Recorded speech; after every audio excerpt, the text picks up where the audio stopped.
पहले work point energy discuss करते हैं। किसी को वर्क पॉइंट एनर्जी में डाउट है तो पहले पूछ लो।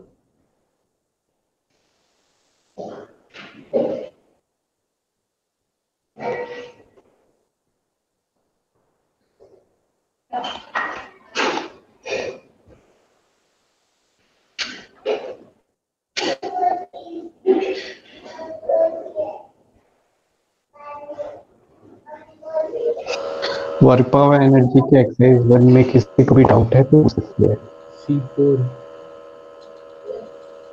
C4 पार्ट 1 का ना। ठीक है।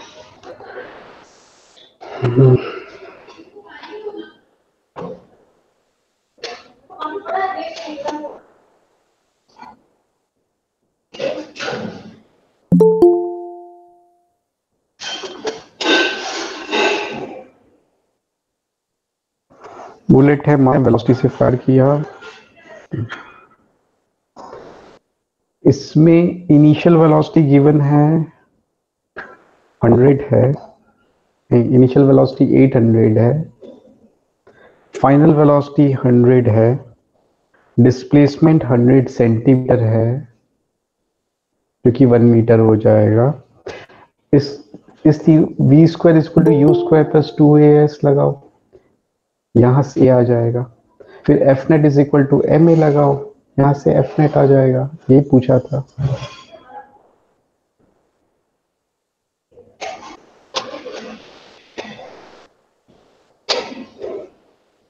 तो मेरे से C4 अलग है। क्या है तुम्हारा? तुम तो रीड कर दो। It is well known that a raindrop on a small pebble falls. हाँ ठीक है, ठीक है, हाँ ठीक है।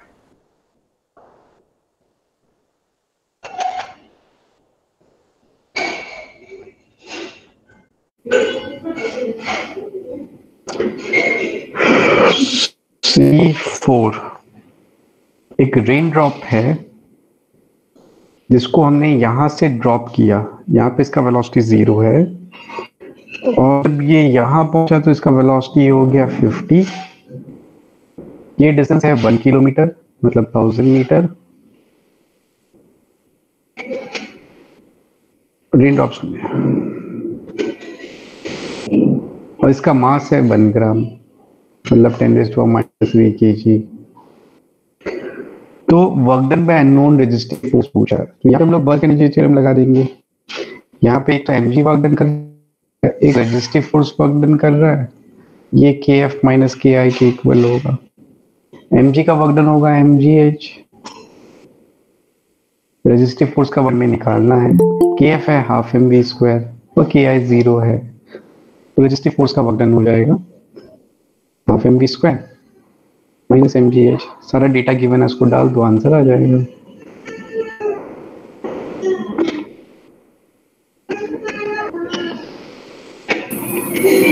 Sir C11 block of mass 200 ग्राम यही है। नहीं sir, consider the situation shown in figure. इस पुली है, ब्लॉक है और स्प्रिंग है।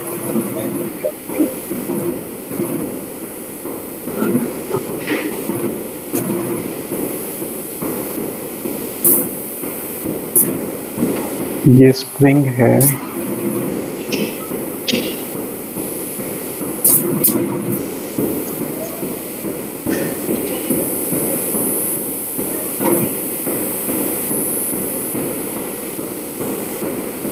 मैक्सिमम एलोंगेशन पूछा है।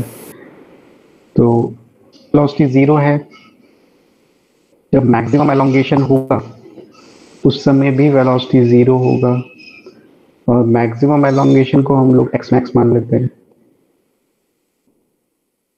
और ये अगर x मैक्स एलोंगेट हुआ है, मतलब x मैक्स नीचे गया, तो ये स्प्रिंग भी x मैक्स ही एलोंगेट होगा। तो या तो एनर्जी कंजर्वेशन लगा दो या तो वर्क एनर्जी थ्योरम लगा दो। मैं एनर्जी कंजर्वेशन लगा देता हूं।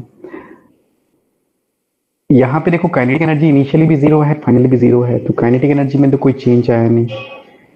जब नीचे गया तो पोटेंशियल एनर्जी 2mgh डिक्रीज हुआ है और स्प्रिंग पहले नेचुरल लेंथ में था, बाद में स्प्रिंग एलोंगेट हो गया, तो स्प्रिंग का जो एनर्जी है वो हाफ के एक्स मैक्स स्क्वायर इंक्रीज हुआ है। सर वो जो हाफ माइनस हाफ के एक्स स्क्वायर लिखवाया था आपने नेचुरल लेंथ में, वो कभी लगाना है आपने? क्या क्या लिखवाया था ना स्प्रिंग का एनर्जी माइनस हाफ के एक्स स्क्वायर जब इलांगेशन मान के। नहीं स्प्रिंग का एनर्जी नहीं निकाला, बॉल्डन बस लिखा था माइनस हाफ के। अच्छा हाँ वो तब होता है जब इनिशियल नेचुरल टेंशन होता है। स्प्रिंग का पोटेंशियल एनर्जी तो हमेशा हाफ के एक्स स्क्वायर होता है, हमेशा। तो एनर्जी कंजर्व कर देंगे तो ये डिक्रीज और इंक्रीज को इक्वल कर देंगे, जितना कम हुआ उतना ही बढ़ेगा, यहाँ से एक्स मैक्स आ जाएगा।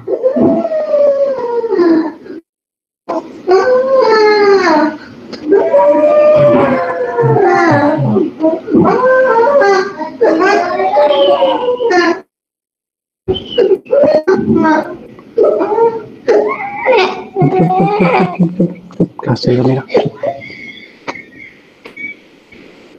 एक सेकंड, 2 मिनट होते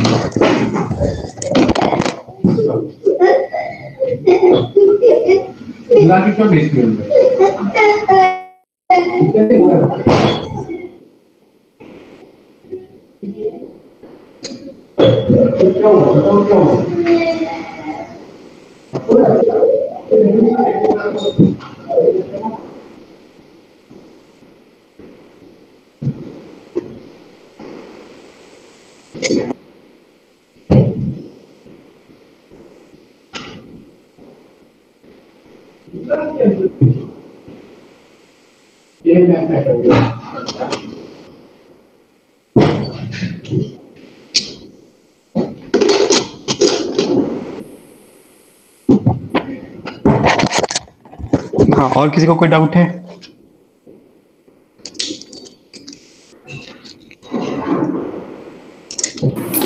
सर C14।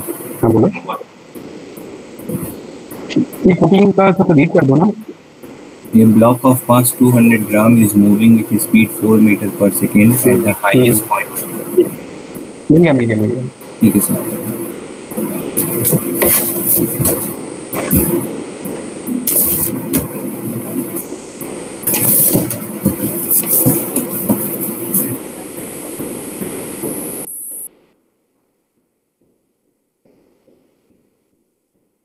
ये सर्कुलर ट्यूब है,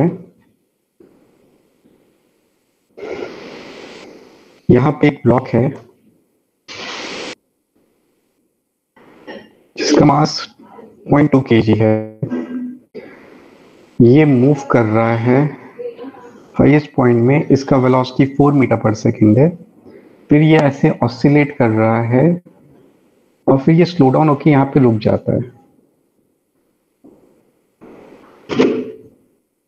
यहाँ पे आके ये रुक जाता है।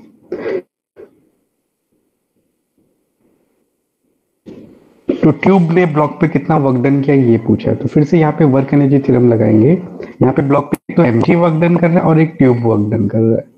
ये kf माइनस ki के इक्वल होगा। इसका रेडियस गिवन है 10 सेंटीमीटर है। तो mg कितना वर्क डन कर रहा है? mg का वैल्यू 2 है और हाइट जो है ये 20 सेंटीमीटर नीचे आ गया। सेंटीमीटर को ऐसा यूनिट में कन्वर्ट कर देंगे तो 0.2। ट्यूब का वर्क डन हमें निकालना है। kf 0 है और ki है हाफ mp स्क्वायर। यहां से ट्यूब का वर्क डन आ जाएगा जो भी आना है।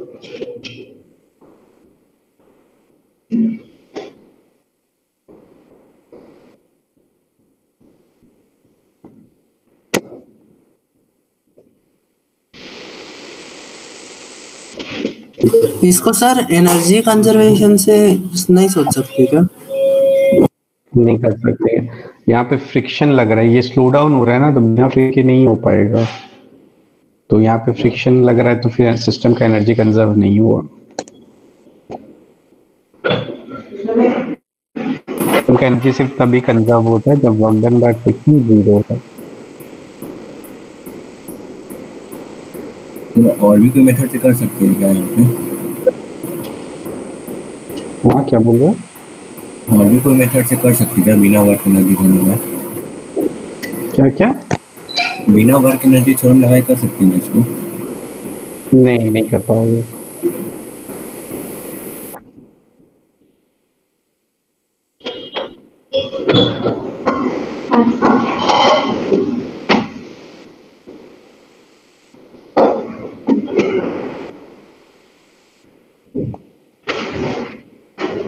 और किसी को कोई डाउट है?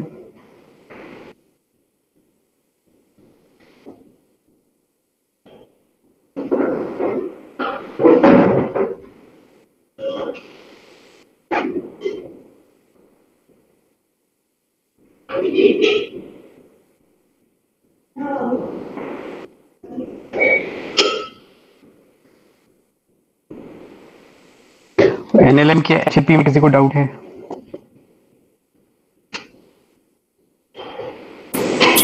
एचएलपी नहीं हुआ है। हाँ सर, नहीं हुआ HLP नहीं। ठीक है, कोई बात नहीं, डिस्कस कर लेंगे।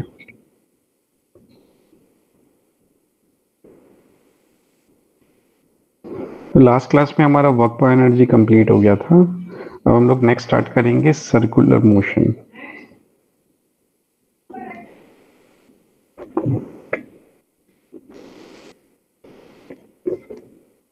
सर आपने लेक्चर में एक क्वेश्चन दिया था वो maximum displacement of the block वाला। हाँ हाँ, वो दिया था, बता देता।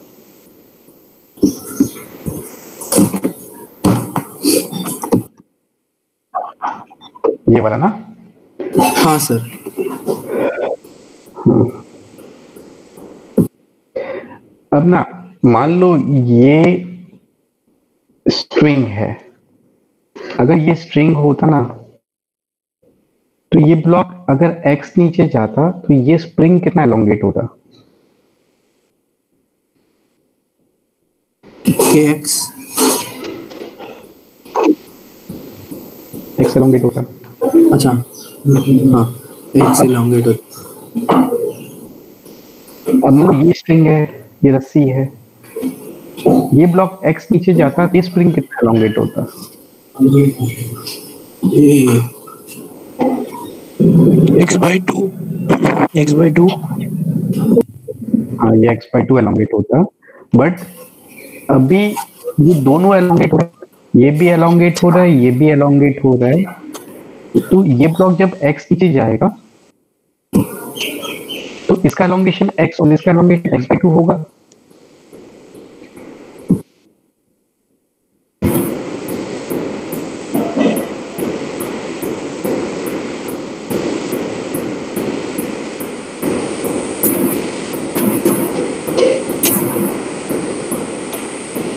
नहीं समझा, मैं फिर से बताऊँ।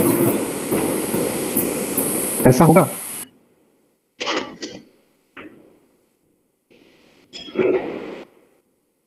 ऐसा नहीं होगा। तो ना पहले तो हम लोग एक बार एज्यूम कर लेते हैं कि इसका एलोंगेशन x1 हुआ है और इसका एलोंगेशन x2 हुआ है। मतलब जब ब्लॉक x नीचे गया तो ये भी स्प्रिंग एलोंगेट होगा, ये भी स्प्रिंग एलोंगेट होगा।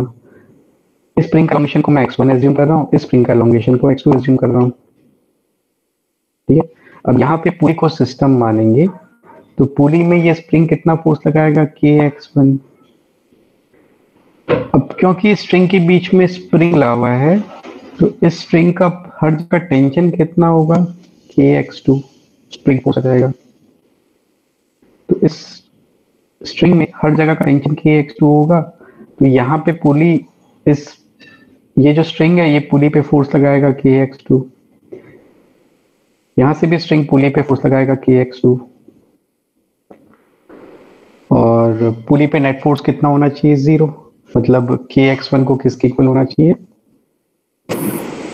ट्वाइस ऑफ kx1/2 लगना चाहिए ना? हाँ, वही मैं लिख रहा हूँ। kx1/2। ऊपर kx1 हाँ वही, हाँ जो नीचे जो kx2 है ना उसको किसके इक्वल होना चाहिए? kx1/2। वही मैं लिख रहा हूँ।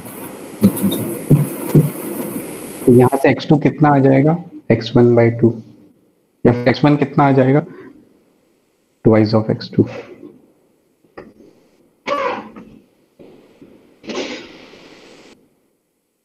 ठीक है, फिर से रिपीट कर, जब ब्लॉक एक्स नीचे जाएगा तो ये स्प्रिंग भी एलोंगेट होगा, ये स्प्रिंग भी एलोंगेट होगा।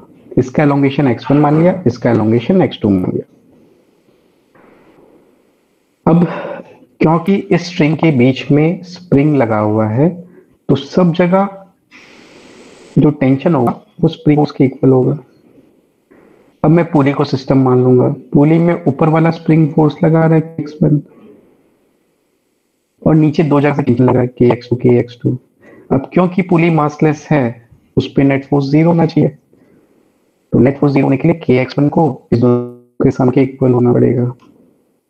तो उससे मेरा आ जाएगा कि x1 को 2x2 के इक्वल होना चाहिए। यहां तक कोई डाउट है? नहीं सर।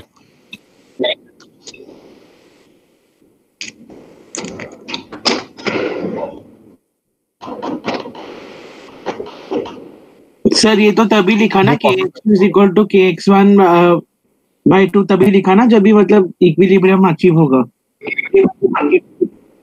नहीं, इक्विलिब्रियम में नहीं है, हमेशा होता है।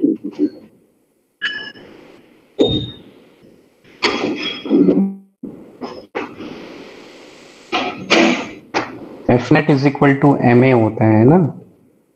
अगर कोई चीज मासलेस है तो उसका 0 है, मास 0 है तो एफ नेट भी कितना होगा? 0। हाँ, मासलेस ऑब्जेक्ट में हमेशा एफ नेट 0 होता है। ठीक है, तो इतना तुम लोग कॉपी कर लो, मैं हटा दूंगा। तो मैंने अभी एक कंसेप्ट लगाया, उससे मेरा x2 आ गया, ट्वाइस ऑफ x1। तो मैं x2 को हटा के 2x1 लिख देता हूं।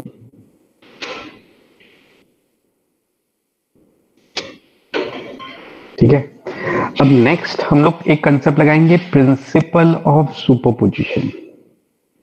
प्रिंसिपल ऑफ सुपरपोजिशन में क्या होता है कि यहाँ पे ये भी स्प्रिंग एलोंगेट हो रहा है, ये भी स्प्रिंग एलोंगेट हो रहा है, और ये दो के एलोंगेशन की वजह से ब्लॉक नीचे जा रहा है।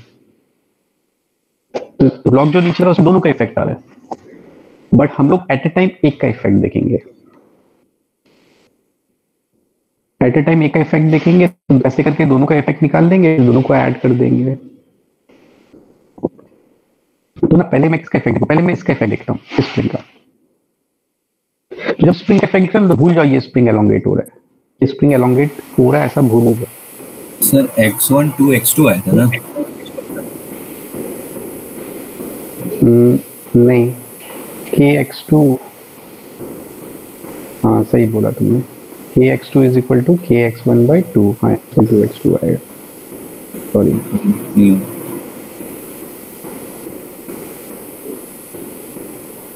तो ये तो x है और ये कितना हो जाएगा? 2x2। तो ना अभी हम लोग स्प्रिंग का इफेक्ट देख रहे हैं, तो ये स्प्रिंग एलोंगेट हो रहा है, ऐसा भूल जाओ। ठीक है, अब ये स्प्रिंग एलोंगेट नहीं हो रहा है तो ये पुली मूव करेगा।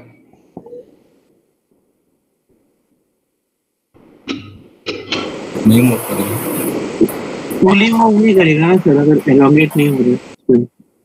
हाँ तो अब पुली यहीं पे रुका हुआ है, ये स्प्रिंग x2 एलोंगेट हो रहा है, तो ब्लॉक कितना नीचे जाएगा? जितना एलोंगेट होगा वो। हाँ तो ब्लॉक कितना नीचे जाएगा? x2 नीचे जाएगा। तो इस स्प्रिंग की वजह से ब्लॉक कितना नीचे गया? x2। अब नेक्स्ट इसका एलोंगेशन भूल जाओ, ये एलोंगेट हो रहा है, भूल जाओ, ये इतना ही लंबा है, ये एलोंगेट नहीं हो रहा। अब ये स्प्रिंग 2x2 एलोंगेट हो रहा है, तो पुली कितना नीचे जाएगा? x2।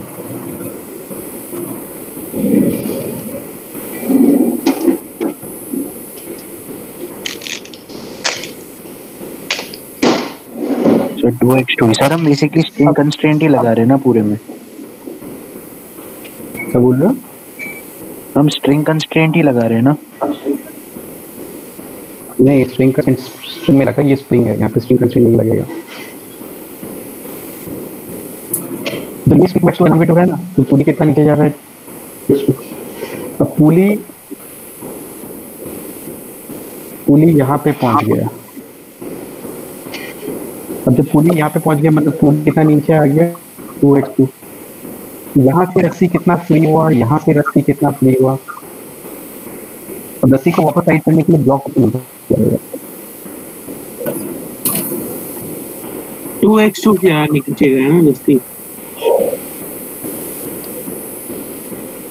देखो यहाँ से रस्सी कितना फ्री हुआ 2x2 लेंथ, यहाँ से भी रस्सी कितना फ्री हुआ 2x2 लेंथ, रस्सी को वापस साइड करने के लिए ब्लॉक कितना नीचे जाएगा।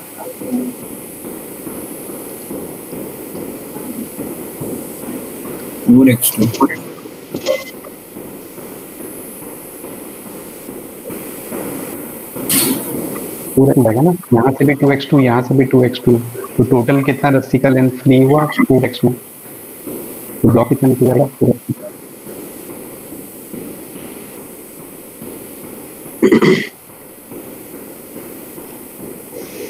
समझ में आया सर? ये वाला पार्ट मेरे को समझा नहीं कि x2 हम लोग ने कैलकुलेट कैसे, मतलब x2 कैलकुलेट किया वो समझा मेरे को, लेकिन उसके बाद ब्लॉक नीचे जा रहा है तो फिर वो x2 लेंथ कैसे जाएगा वो सब नहीं समझा मेरे को। तो अच्छे से सुनो ना जो मैं बोल रहा हूँ। हम लोग अभी इस स्प्रिंग का देख रहे हैं, इस स्प्रिंग का इफेक्ट देख रहे हैं। इसमें जब ये स्प्रिंग एलोंगेट हो रहा है, स्प्रिंग कितना एलोंगेट हुआ 2x2। तो पुली यहीं रहेगा कि नीचे आएगा? नीचे जाएगा। नीचे आएगा। कितना नीचे आ रहा है? 2x2 लेंथ नीचे आएगा। 2x2। तो यहाँ से जो रस्सी था और यहाँ से जो रस्सी था कितना कितना लेंथ लूज हो गया। हाँ सर वो समझा। हाँ हाँ। तो टोटल कितना रस्सी का लेंथ लूज हो गया? 4x2 नीचे गया, मतलब ब्लॉक 4x2 नीचे गया। हाँ तो क्या नहीं समझ में है? वो x2 वाला, अगर नीचे वाला जो मतलब अगर नीचे वाली स्प्रिंग का देखेंगे हम लोग तो नीचे वाला स्प्रिंग एलोंगेट हो रहा है ना, तो वो जो ऊपर वाला स्प्रिंग एलोंगेट हो रहा है। हाँ ठीक है, पुली कर रहा है। हाँ पुली मूव नहीं कर रहा मूव है कर रहा है कि नहीं मूव कर रहा नहीं मूव नहीं कर रहा है सर। नहीं कर रहा है। ये स्प्रिंग कितना एलोंगेट हो रहा है? x2। हाँ सर समझा तो समझा। अब तो कॉमन सेंस है, तो ये ब्लॉक कितना नीचे जाएगा?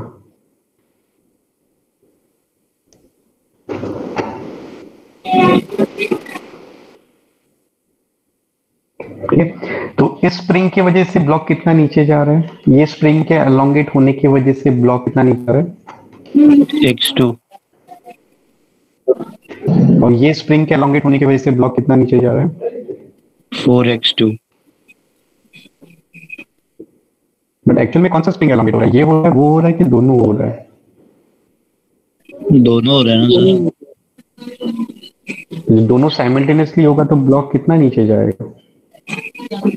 5x2।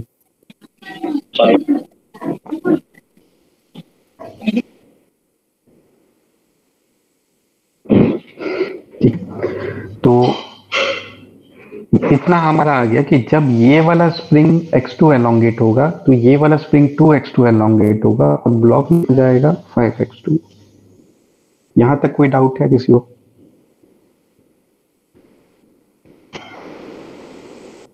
नहीं सर।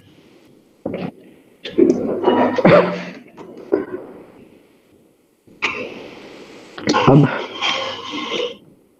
हम लोग इसको थोड़ा सा चेंज करते हैं कि ये जो 5x2 वाला पार्ट है ना, इसको हम x max मानते हैं, ब्लॉक। हाँ बोलो।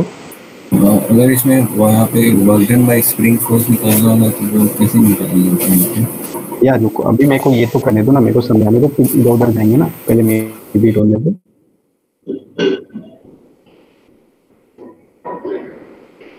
अब ये जो ब्लॉक 5x2 नीचे जा रहा है इसको मैं x max मान लेता हूँ, मतलब 5x2 को मैंने x max मान लिया, तो फिर x2 कितना होगा?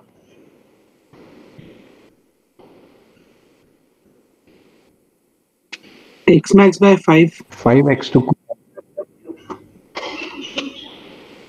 हाँ, तो ये ब्लॉक जो x max नीचे जाएगा तो ये स्प्रिंग कितना एलोंगेट होगा? x max by 5। और ये स्प्रिंग कितना एलोंगेट होगा? 2x max by 5. 2x max by 5। तो अब हमारा ये आ गया कि ब्लॉक जब x max नीचे आ रहा है तो ये 5 एलोंगेट हो रहा है और ये 2x max by 5 एलोंगेट हो रहा है और ये मैक्सिमम एलोंगेशन है। तो जब ये यहाँ पहुंच जाएगा ब्लॉक तो उसका वेलोसिटी कितना हो जाएगा? 0 हो जाएगा मैक्सिमम एलोंगेशन पर। अब हम लोग एनर्जी कंजर्वेशन लगा देते हैं। काइनेटिक में कोई चेंज आया? नहीं सर। नहीं sir. Gravitational potential energy mg x max वाला इंक्रीज हुआ है कि डिक्रीज हुआ है? डिक्रीज हुआ है। और दोनों स्प्रिंग का जो पोटेंशियल एनर्जी है हाफ के x max square 5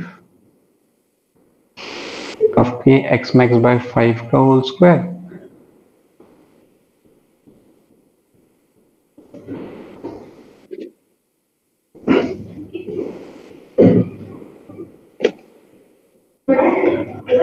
plus half के 2x max by 5 का होल स्क्वायर। ये स्प्रिंग का जो पोटेंशियल एनर्जी है ये डिक्रीज हुआ है कि इंक्रीज हुआ है? इंक्रीज हुआ है सर। एनर्जी कंजर्वेशन में टोटल एनर्जी इक्वल कंजर्व होता है तो जितना डिक्रीज होगा उतना ही इंक्रीज होगा। यहाँ से हमारा x max आ जाएगा।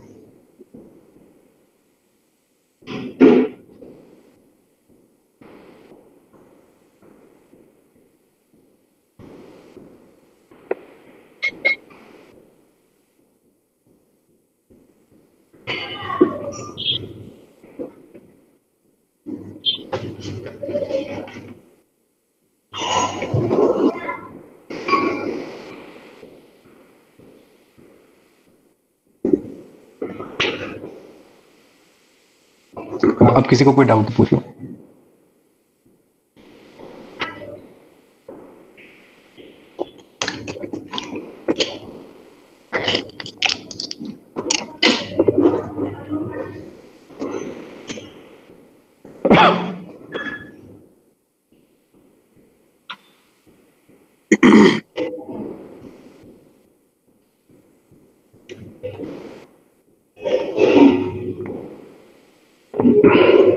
समझ में आया? हाँ सर। सर इसी क्वेश्चन में अगर हम लोग को मतलब टाइम पीरियड पूछते ब्लॉक का तो फिर हम क्या बोलते हैं, कैसे सॉल्व करते हैं? वो जब हम मैसेज एसएचएम सीखते तब पढ़े। ठीक है सर। वक्त में कोई फर्क नहीं पड़ेगा। एनजी का वर्क डन इतना होगा कि नहीं? हाँ स्प्रिंग इनिशियली नेचुरल लेंथ में है कि नहीं? नेचुरल लेंथ पे करेंगे इनिशियली। तो स्प्रिंग का वर्क डन माइनस हाफ के एक्स स्क्वायर लिख सकते हैं कि नहीं? हाँ हाँ और क्यों काइनेटिक एनर्जी लिखना है? ये रहा वर्क एनर्जी। चलो इससे भी यही आएगा।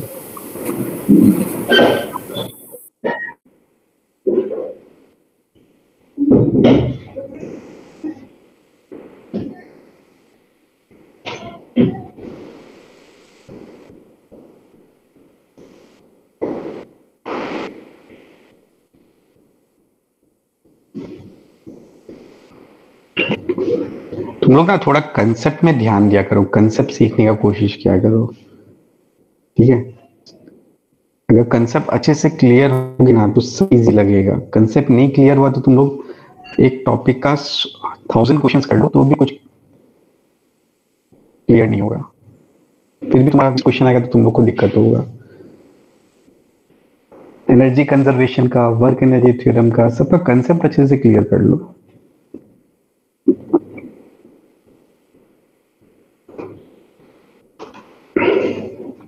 चलो अब नेक्स्ट चैप्टर हम लोग पढ़ते हैं सर्कुलर मोशन।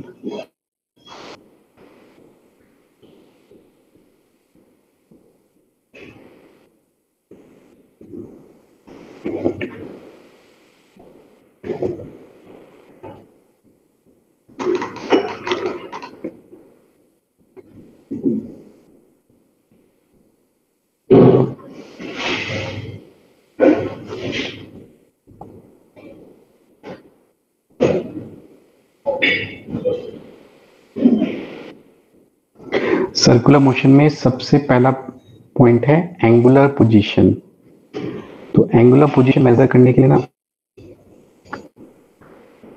जैसे पोजीशन मेजर करने के लिए एक रेफरेंस पॉइंट होता है जिसको हम लोग ओरिजिन बोलते हैं। पोजीशन मेजर करने के लिए एक रेफरेंस पॉइंट होता है जिसको ओरिजिन बोलते हैं। उस ओरिजिन से सबका पोजीशन बताते हैं। वैसे ही एंगुलर पोजीशन बताने के लिए एक रेफरेंस लाइन होता है जो कि बेसिकली ओरिजिन की तरह बिहेव करता है, और एक पार्टिकल यहाँ पे है, ठीक है, ये रेफरेंस लाइन है। तो इसका एंगुलर पोजीशन किस चीज को कहते हैं हम लोग? रेफरेंस लाइन से जितना एंगल वो ऊपर गया नीचे गया, ये वाला, इस एंगल को क्या कहते हैं हम? Angular position. इसका ऐसा यूनिट क्या होगा? डिग्री क्या, रेडियन?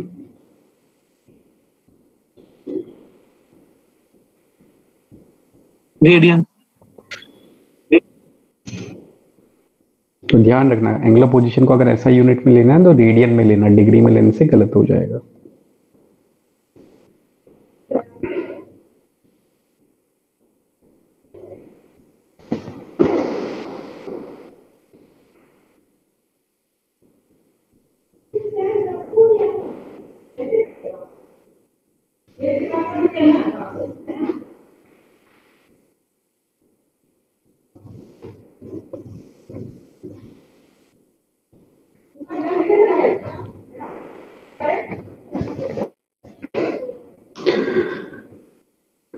नेक्स्ट है एंगुलर डिस्प्लेसमेंट। इसका भी सिंबल थीटा होता है।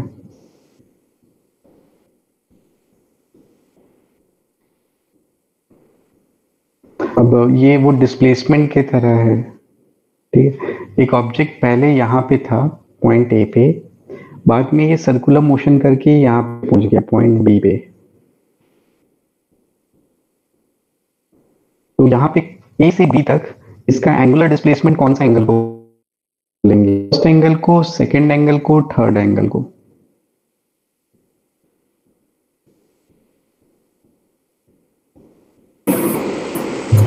थर्ड एंगल को।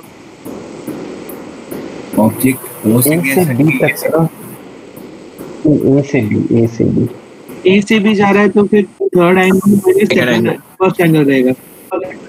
Second angle. हाँ वही second angle.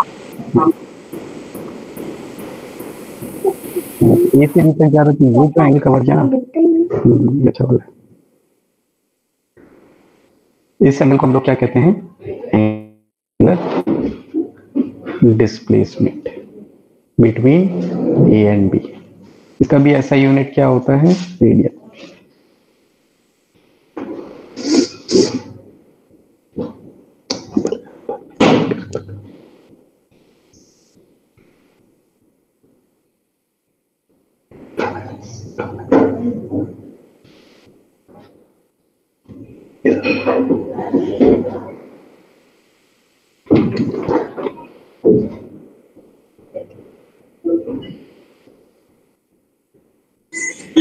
CO reference line है ना?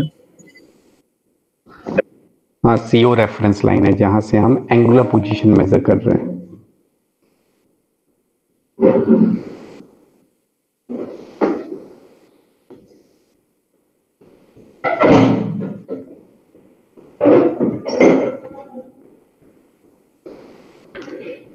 नेक्स्ट है एंगुलर वेलोसिटी। इसका सिंबल ओमेगा होता है।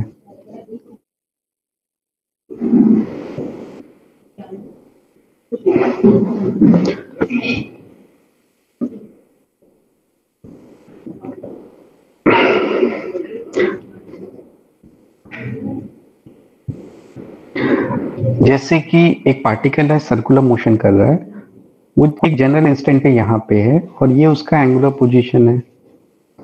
तो एंगुलर वेलोसिटी का मतलब होता है ना कि ये जो लाइन है रेडियस वाला, ये फिक्स्ड है कि ट्रांसलेट कर रहा है कि रोटेट कर रहा है।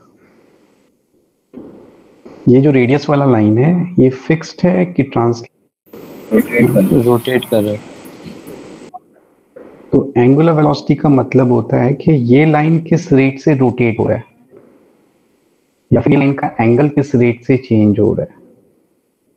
तो एंगुलर वेलोसिटी का फॉर्मूला हो जाएगा D theta by D T. इसका ऐसा यूनिट क्या होगा? रेडियन पर सेकेंड। बोलता ना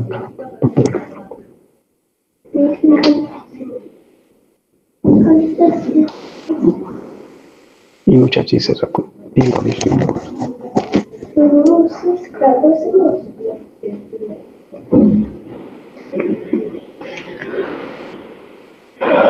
और ये एक वेक्टर क्वांटिटी है, इसका जो डायरेक्शन आता है ना वो आता है राइट हैंड थंब रूल से। राइट हैंड थंब रूल कैसे लगाते हैं?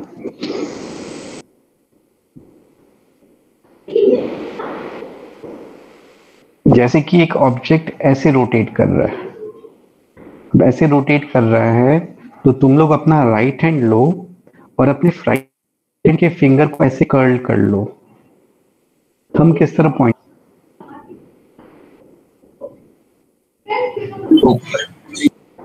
ऊपर की तरफ। अपवर्ड मतलब ऐसे, अपवर्ड मतलब स्क्रीन में ऊपर की तरफ, तो ऐसे पॉइंट हो रहा है। स्क्रीन के परपेंडिकुलर, स्क्रीन के बाहर, स्क्रीन के बाहर तो आउटवर्ड बोला। हाँ तो आउटवर्ड, आउटवर्ड।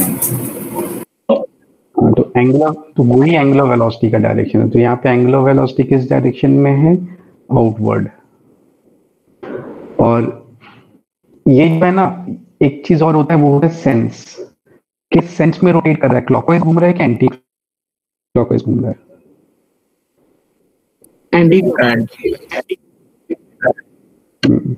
तो यहाँ पे एंगुलर वेलोसिटी का सेंस कैसा है?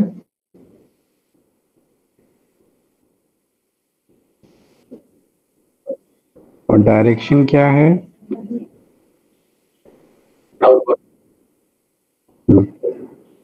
तो याद रखना एंटी क्लॉकवाइज जो है वो उसका डायरेक्शन है क्या? नहीं, सेंस है। कभी कभार हम बोल देते हैं कि वेलोसिटी किस डायरेक्शन में है, एंटी क्लॉकवाइज ऐसे बोल देते हैं, बट एक्चुअल में एंटी क्लॉकवाइज उसका डायरेक्शन नहीं है, सेंस है, डायरेक्शन आउटवर्ड है। सर सेंस और अगर वो डायरेक्शन में फिर डिफरेंस क्या होता है? डायरेक्शन प्रॉपर्टी होता है, सेंस मतलब ये एंटी क्लॉकवाइज घूम रहा है, ये क्लॉकवाइज घूम रहा है, ये डायरेक्शन नहीं है इसका। यहाँ पे सेंस क्या है? कोई जैसा। और डायरेक्शन इनवर्ड्स है।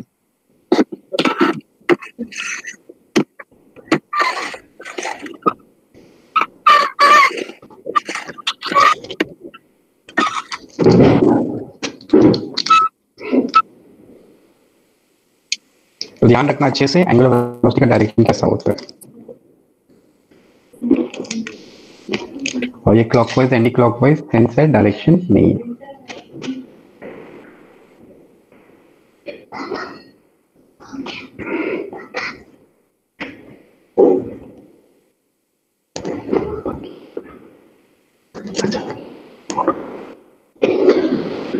और एक चीज और ध्यान रखना कि ये जो चीज है ना थीटा, ये या तो एंगुलर पोजीशन है या फिर एंगुलर डिस्प्लेसमेंट है।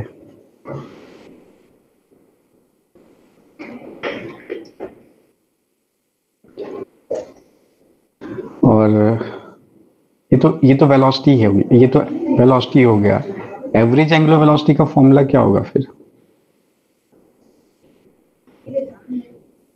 Delta theta upon delta.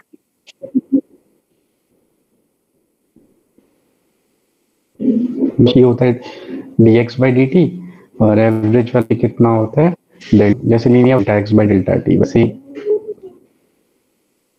ये होता है।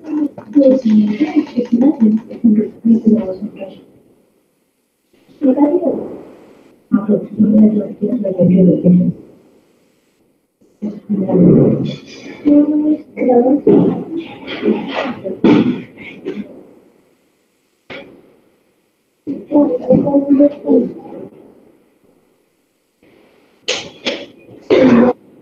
गया। अब ना एक ऑब्जेक्ट का अलग अलग इंस्टेंट पे एंगुलर वेलोसिटी सेम होगा जरूरी है क्या?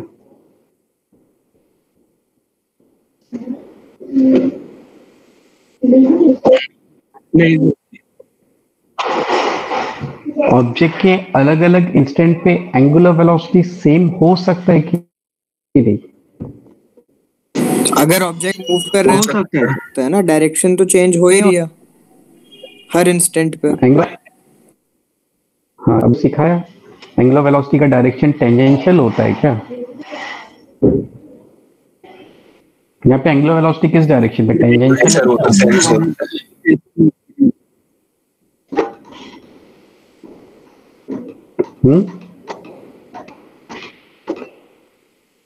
यहाँ ऑब्जेक्ट जब घूम रहा है तो उसका एंगुलर वेलोसिटी का डायरेक्शन चेंज हो रहा है कि नहीं हो रहा है? नहीं सर, एंगुलर वेलोसिटी का डायरेक्शन चेंज नहीं हो रहा। मैग्नीट्यूड सेम हो सकता है कि नहीं? मैग्नीट्यूड सेम रहेगा। सेम रहेगा कि हो सकता है? हाँ, हो सकता है। तो अगर एंगुलर वेलोसिटी कांस्टेंट है, हर जगह का एंगुलर वेलोसिटी का मैग्नीट्यूड भी सेम है, डायरेक्शन भी सेम है, तो एंगुलर वेलोसिटी का formula theta by T use कर सकते हैं कि नहीं, जैसे लीनियर वेलोसिटी में करते हैं?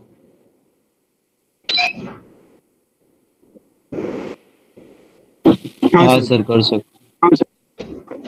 अब ये पूरा सर्कल करेगा तो थीटा कितना होगा? 2 पाई। और जो टी होगा उस टी को हम लोग क्या करते हैं बोलते पता है? एक पूरा सर्कल करने का टाइम पीरियड। हाँ। और 1 बाय टाइम पीरियड क्या बन जाता है? फ्रीक्वेंसी। ये फॉर्मूला हमेशा वैलिड है कि सिर्फ तब वैलिड है जब ओमेगा कांस्टेंट है? जब ओमेगा कांस्टेंट है तभी वैलिड है। तब ये लगा सकते हैं।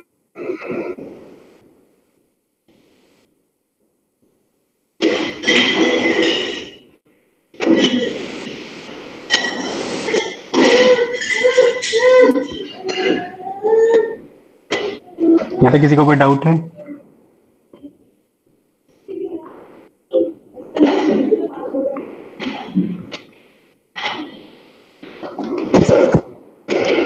नेक्स्ट है एंगुलर एक्सेलरेशन। इसका सिंबल अल्फा होता है। अल्फा का फॉर्मूला क्या हो जाएगा? अल्फा कितना हो जाएगा बताओ?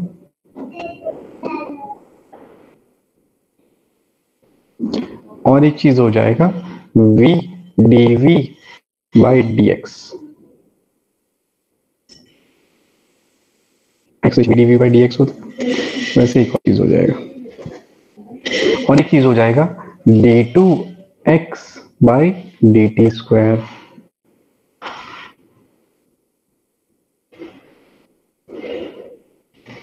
अल्फा का एवरेज वैल्यू कैसे आएगा? Delta omega delta T.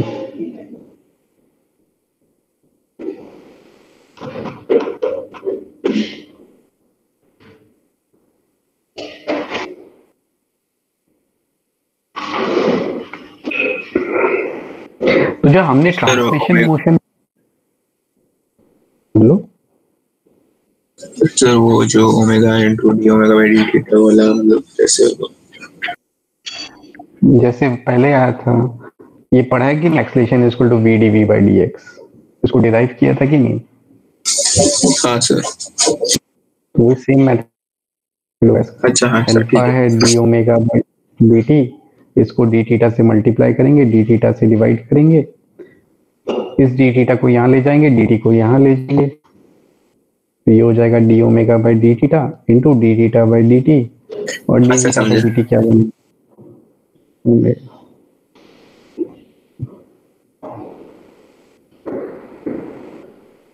तो जब ट्रांसलेशन मोशन में x आता था, रोटेशनल मोशन में उसकी जगह क्या आएगा? थीटा। क्या है? ट्रांसलेशन मोशन में v की जगह रोटेशनल मोशन में क्या आएगा? ओमेगा। ओमेगा। और a की जगह रोटेशनल मोशन में क्या आएगा? अल्फा। अल्फा।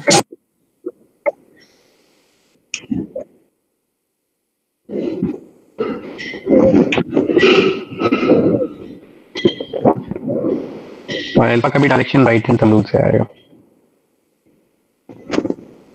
इसका यूनिट क्या होता है? रेडियन पर सेकेंड स्क्वायर।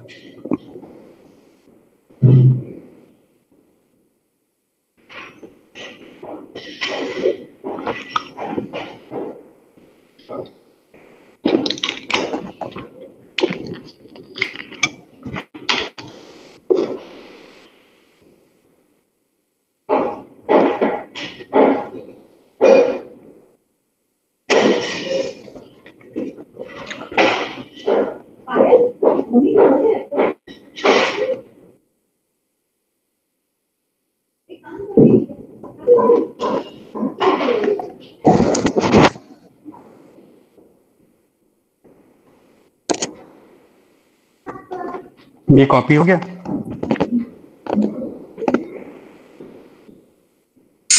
हाँ sir.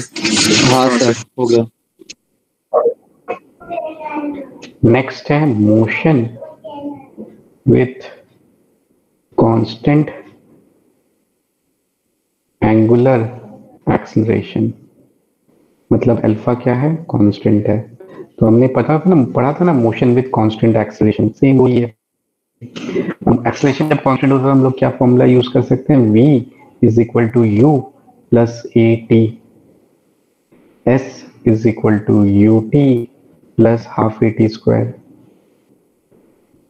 v square is equal to U square plus two A S, s is equal to u plus v by 2 into t. s nth is equal to u plus half a 2n minus 1। सारा वो same formula है।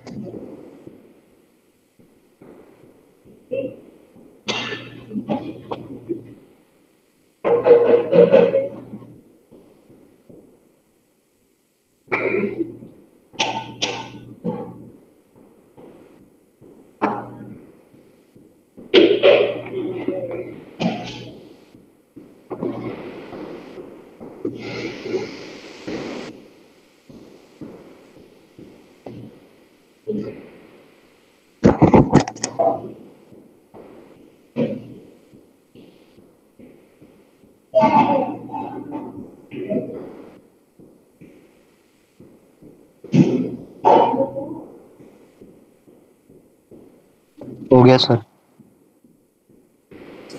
एक minute.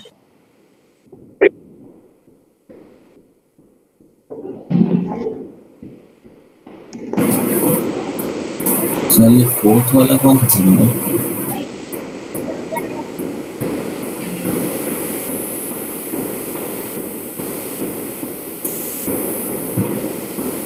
हो गया?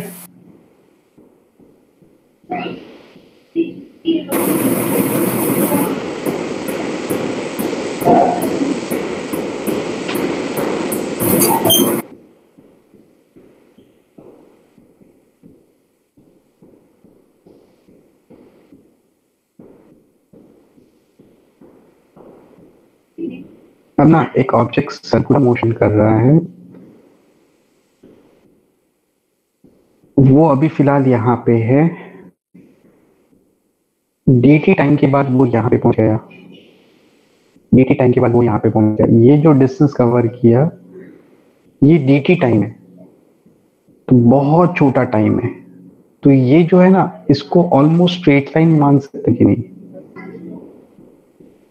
हाँ sir. हाँ sir. तो इसको ऑलमोस्ट स्ट्रेट लाइन मान रहा हूँ और ये लेंथ दिया था, ये एंगल है डी थीटा और इसका रेडियस है आर। यहाँ पे डी थीटा किसके इक्वल हो जाएगा?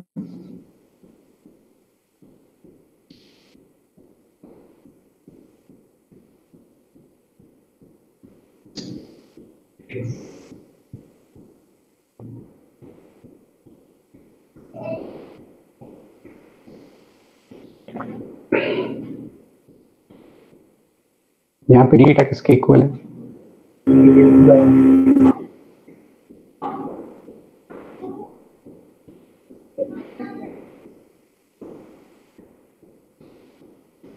अभी ये तो फॉर्मूला हम लोग हमेशा पढ़ते हैं ना, angle is equal to length of arc divided by radius. ऐसा फॉर्मूला पढ़ा हुआ है कि नहीं?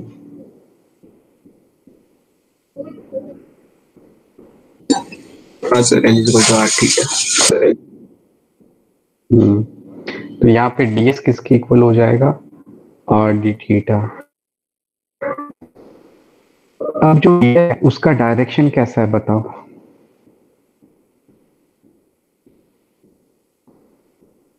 ds किस डायरेक्शन में है?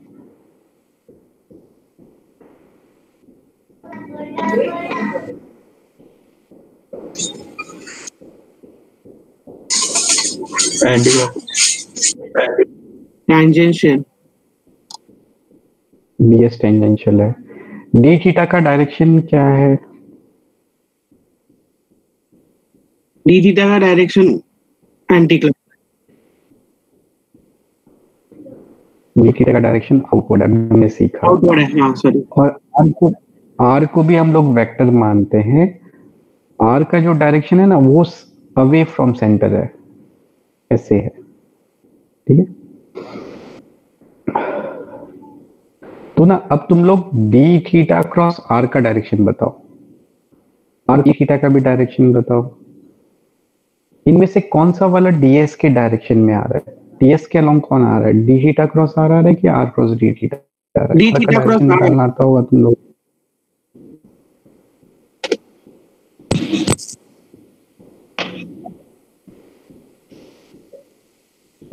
हाँ, और डी थीटा और आर के बीच में एंगल कितना है? डी थीटा बाहर की तरफ है, आर ऐसे है, तो इन दोनों के वेक्टर्स के बीच में एंगल कितना है? 90 डिग्री है सर। तो फिर ये जो ds होता है ना वो किसके इक्वल हो जाता है? डी थीटा क्रॉस आर के इक्वल, क्योंकि डी थीटा क्रॉस आर करके ही ds का डायरेक्शन आ रहा है और इनके बीच में एंगल 90 डिग्री है, तो क्रॉस प्रोडक्ट में साइन थीटा आता है, तो साइन 90 कितना हो जाएगा? होगा 1 हो जाएगा। हाँ सर। तो ds किसके इक्वल हो गया? डी थीटा क्रॉस आर की। यहाँ तक किसी को डाउट है? नहीं सर। अब हम लोग यहाँ पे टाइम से डिवाइड, dt से डिवाइड कर देते हैं, LHS को dt से डिवाइड कर देते हैं और RHS को भी dt से डिवाइड कर देते हैं। ds by dt क्या बन जाएगा? वेलोसिटी बन जाएगा। और d theta by dt angular velocity.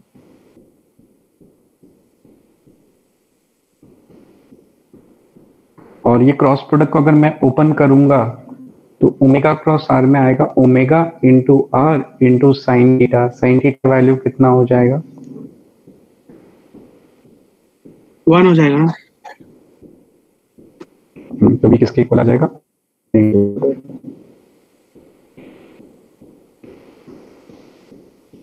Copy कर लो, किसी को डाउट है तो पूछ लो। तो ओमेगा क्रॉस आर के बीच में एंगल कितना है? 90 डिग्री है ओमेगा और आर के बीच में। ओमेगा बाहर की तरफ है, आर ऐसे है, तो एक वेक्टर बाहर की तरफ और इसके बीच में एंगल देखो 90 डिग्री है।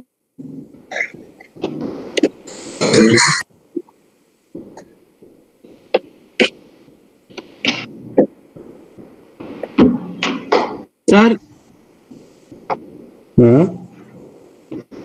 सर आपने dt से डिवाइड किया ना, तो फिर r अपॉन dt भी होना चाहिए ना पूरा, मतलब क्रॉस प्रोडक्ट को एक वो पूरा एक वेक्टर। अरे LHS को भी dt से डिवाइड किया, RHS को भी dt से डिवाइड किया, तो LHS को एक dt से डिवाइड किया, RHS को भी dt से डिवाइड किया। r अपॉन dt नहीं देगा सर।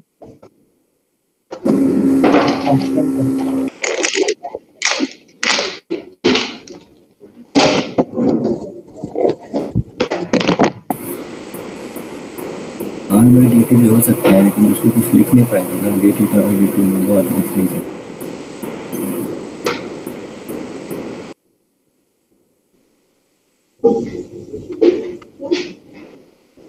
तो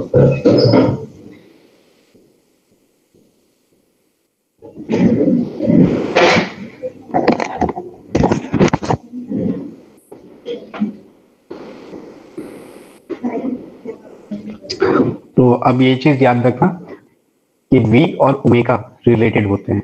तो v पता है तो हम ओमेगा निकाल सकते हैं, ओमेगा पता है तो हम v निकाल सकते हैं।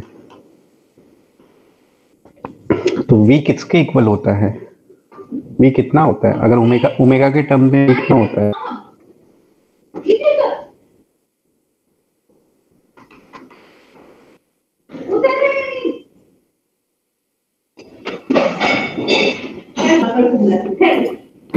ओमेगा कितना होता है ओमेगा आर और ओमेगा कितना होता है? V by R. तो ये याद रखना, v ओमेगा आर के इक्वल होता है और ओमेगा v बाय आर के इक्वल होता है।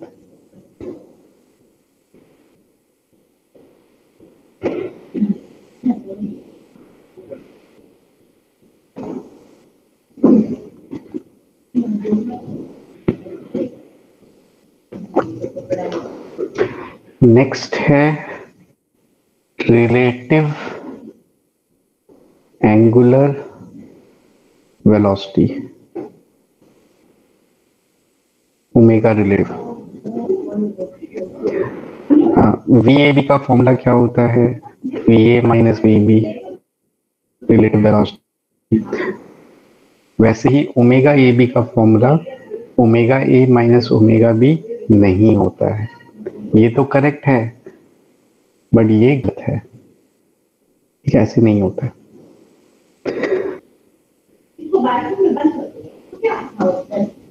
ओमेगा का मतलब क्या होता है मैंने बताया था ना, ओमेगा का बेसिक मतलब क्या होता है कि ये लाइन का घूमने का रेट, ये लाइन किस रेट से घूम रहा है, थीटा बाय डी। तो ये एक लाइन है, इसका ये दो पॉइंट है, ए और इस पॉइंट के पास वेलोसिटी ऐसे है va, इस पॉइंट के पास वेलोसिटी कुछ ऐसे है vb। va को हम लोग कंपोनेंट में रिजॉल्व कर लेते हैं, va पैरेलल और va परपेंडिकुलर। vb को भी कंपोनेंट में रिजॉल्व कर लेते हैं, vb पैरेलल vb परपेंडिकुलर। अब थोड़ा सा फील करके बताओ, ये जो पैरेलल वाला वेलोसिटी है ना, इसकी वजह से ये लाइन घूम रहा है क्या, रोटेट हो रहा है क्या? नहीं सर। तो इसकी वजह से तो रोटेट हो नहीं रहा है, ये परपेंडिकुलर वाले वेलोसिटी की वजह से रोटेट हो रहा है।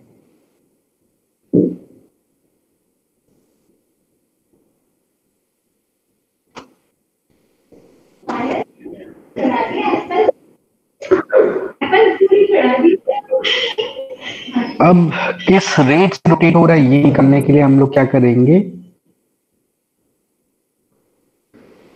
हम लोग ना इनका रिलेटिव वेलोसिटी लिखेंगे, वो भी परपेंडिकुलर डायरेक्शन में, और उसको इन दोनों के बीच का डिस्टेंस से डिवाइड कर देंगे, तो ये ओमेगा रिलेटिव आ जाएगा। तो ये निकालेंगे ओमेगा बी ए, तो हमें angular velocity of B with respect to A निकालना है। तो रिलेटिव वेलोसिटी परपेंडिकुलर डायरेक्शन में इस फिगर में कितना है, बी माइनस ए, बी प्लस ए माइनस बी, क्या है, कितना है बताओ?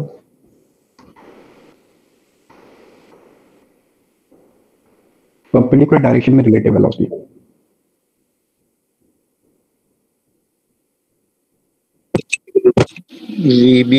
VB minus वीए।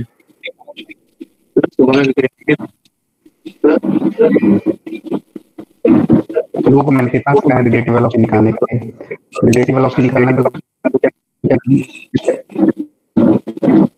इसको हम रोक देंगे और इसका वेलोसिटी उल्टा करके इसको दे देंगे।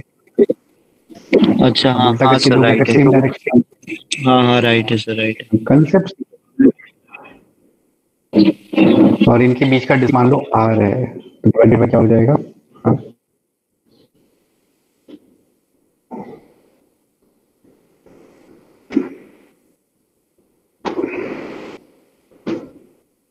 ये रिलेटिव एंगुलर वेलोसिटी से आता है।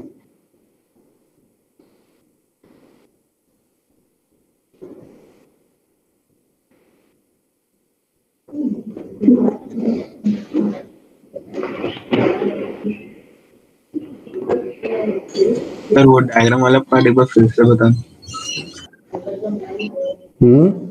क्या बोल रहे हो? तो जो आपने फिगर बनाया ना वो वाला पार्ट एक बार फिर से बताना। हाँ, मैं वापस बता रहा हूँ। तुम लोग सबसे पहले ओमेगा रिलेटिव कैसे निकालते हैं वो याद रखना। ओमेगा रिलेटिव मैं स्टेप बता रहा हूँ। जैसे ये पॉइंट ए है, ये पॉइंट बी है। पॉइंट ए का वेलोसिटी इतना है, पॉइंट बी का वेलोसिटी इतना है, इन दोनों के बीच में डिस्टेंस इतना है। इनका हमें रिलेटिव वेलोसिटी निकालना है। तो स्टेप्स याद रखना। पहला स्टेप क्या होता है? इन दोनों को ज्वाइन करते हैं, पहला स्टेप। दूसरा स्टेप वेलोसिटी इसको कंपोनेंट में ब्रेक कर देते हैं। तीसरा स्टेप रिलेटिव वेलोसिटी ना, angular velocity, relative angular velocity parallel की वजह से नहीं आता है, उसको भूल जाओ। परपेंडिकुलर की वजह से आता है। और कितना आता है?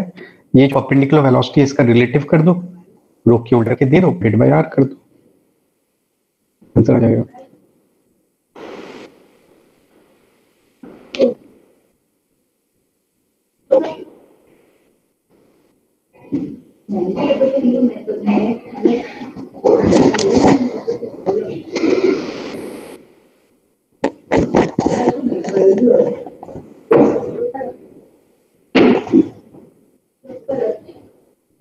ये कॉपी हो गया। एक एग्जांपल देता हूँ, उससे और क्लियर हो सर जाएगा। एक मिनट।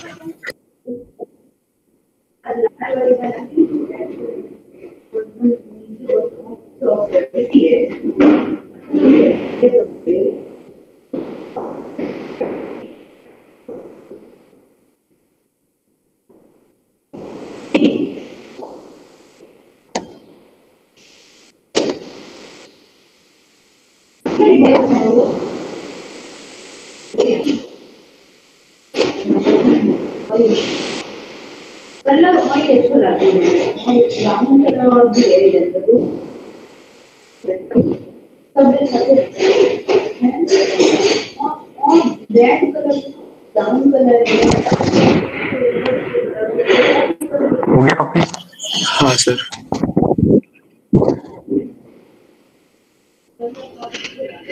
अब ये क्वेश्चन ट्राई करो। ये पॉइंट ए है, ये पॉइंट बी है, इन दोनों के बीच में डिस्टेंस 5 है। पॉइंट ए का वेलोसिटी ऐसे है 5 मीटर पर सेकेंड, ये एंगल है 37 डिग्री। पॉइंट बी का वेलोसिटी ऐसे है 10 मीटर पर सेकेंड, ये एंगल है 30 डिग्री। इनका ओमेगा बी ए निकालना है।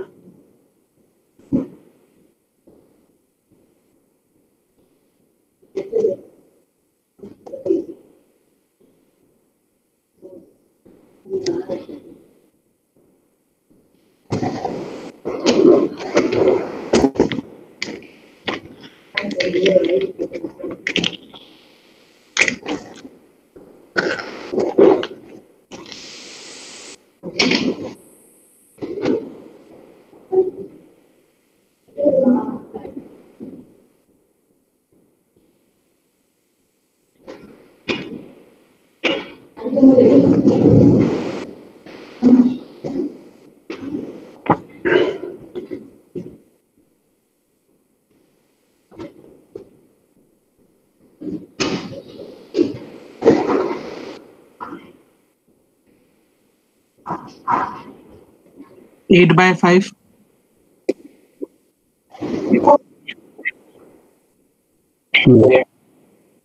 Very good. कैसे निकालेंगे? वही पहले इसका ये कंपोनेंट निकाल लेंगे। ये साइड से 3 आएगा, इसका ये कंपोनेंट निकाल लेंगे, ये 5 आएगा। तो अब रिलेटिव करेंगे, इसको रोक देंगे, उल्टा करके इसको दे देंगे। तो रिलेटिव वेलोसिटी कितना आ जाएगा? 8, और इन दोनों के बीच में कितना है? 5। 8/5 आ जाएगा।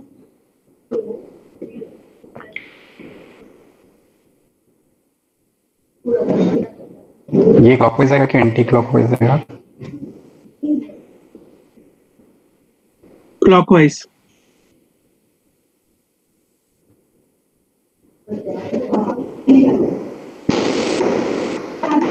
सर हमने वो पैरेलल डायरेक्शन वाला क्यों नहीं मारा? क्या बोल रहे हो? जो पैरेलल कंपोनेंट्स है वो मतलब क्यों नहीं मारा? वो तो मैंने पूछा था ना तुमसे कि पैरेलल वेलोसिटी की वजह से ये लाइन रोटेट कर रहा है क्या? ये लाइन घूम रहा है इस वेलोसिटी की वजह से। अच्छा ठीक है। एक लाइन है,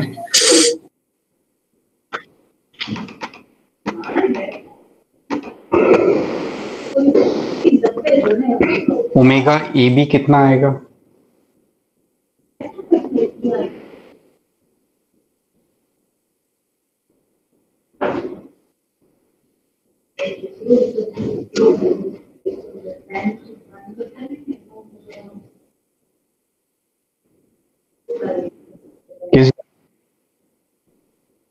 किस डायरेक्शन में आएगा?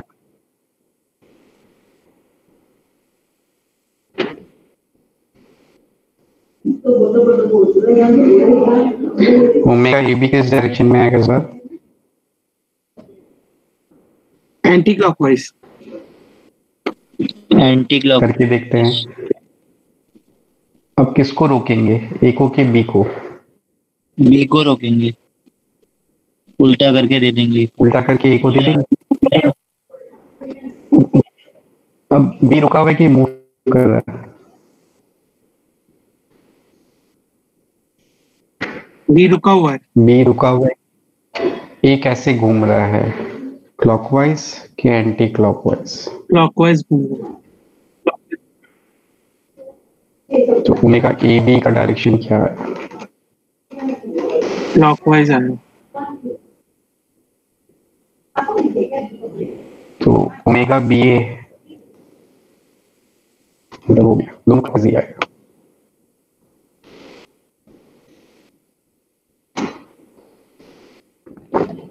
कंसेप्चुअली हर क्वेश्चन को सॉल्व करो, ठीक है? तो ये भी लिख लेना सर। वी बी जो, हाँ एक second, V B A minus V A equal होता है, but omega B A omega A B के इक्वल ही होता है। ये भी लिख लेना।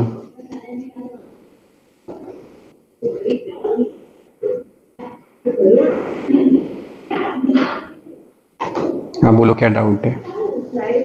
सर वो एंटी क्लॉकवाइज किसी और मतलब क्लॉकवाइज, वो मेरा नेट चला गया था तो अच्छे से सुनाई नहीं दिया आपका, बस वापस बताइए ना। देखो मुझे क्वेश्चन का आंसर देना। ओमेगा ए बी निकालना है तो हम किसको रोकेंगे, ए को कि बी को? बी को रोकेंगे सर। बी को दिया, उल्टा करके ए को दे दिया, ठीक है? हाँ। अब बी रुका हुआ है और ए कैसे जा रहा है, क्लॉकवाइज जा रहा है कि एंटी क्लॉकवाइज जा रहा है? हाँ हाँ, ए क्लॉकवाइज जा रहा है।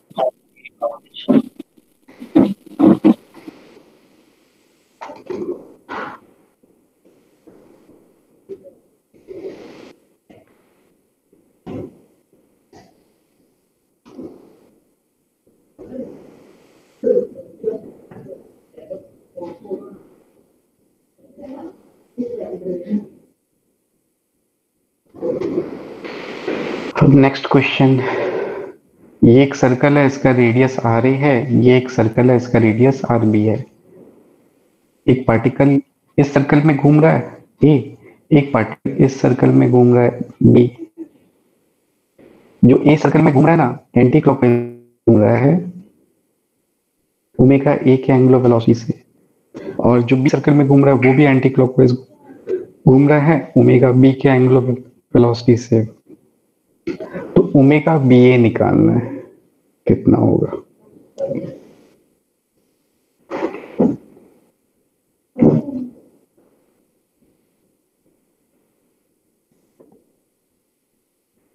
तो मैं रिपीट करता हूं, एक पार्टिकल है जो कि इस सर्कल में घूम रहा है, इसका रेडियस आर ए है और इसका एंगुलर वेलोसिटी ओमेगा ए है, और पार्टिकल फिलहाल यहाँ पे है। दूसरा पार्टिकल इस सर्कल घूम रहा है, रेडियस आर बी है, एंगुलर वेलोसिटी ओमेगा बी है, और पार्टिकल फिलहाल यहाँ पे है, तो इनका रिलेटिव एंगुलर वेलोसिटी निकालना।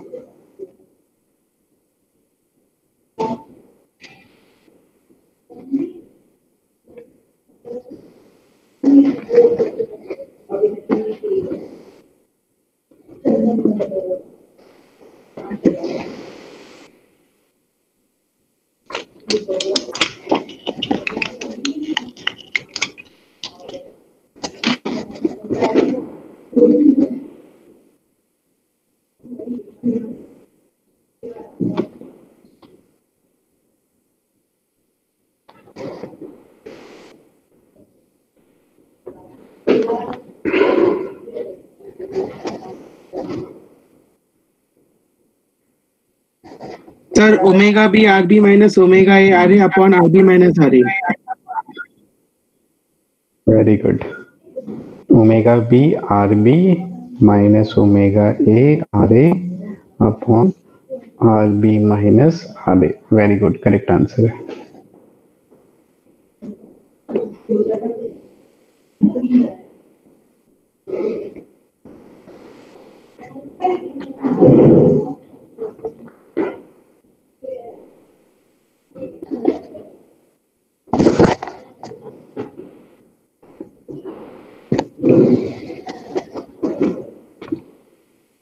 अब मैं बता देता हूँ, लोग इस दोनों को पहले ज्वाइन कर देते हैं। ये डिस्टेंस कितना है, are B minus are A. B anticlockwise घूम रहा है, तो इस समय बी के पास वेलोसिटी लेफ्ट डायरेक्शन में होगा, कितना होगा, ओमेगा इंटू आर। ए भी एंटी क्लॉकवाइज घूम रहा है, तो इस समय ए के पास वेलोसिटी भी लेफ्ट डायरेक्शन में होगा, कितना होगा, ओमेगा इंटू आर। अब जब रिलेटिव वेलोसिटी निकालेंगे तो इसको रोक देंगे, उल्टा करके इसको दे देंगे।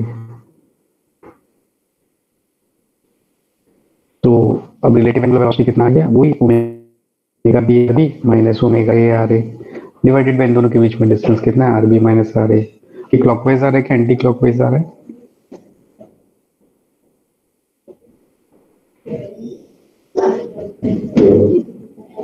एंटी क्लॉकवाइज आ रहा है, क्लॉकवाइज।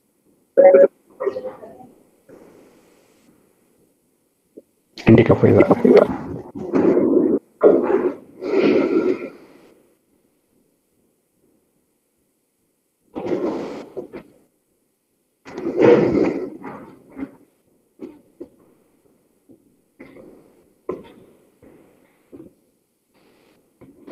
किसी को डाउट है?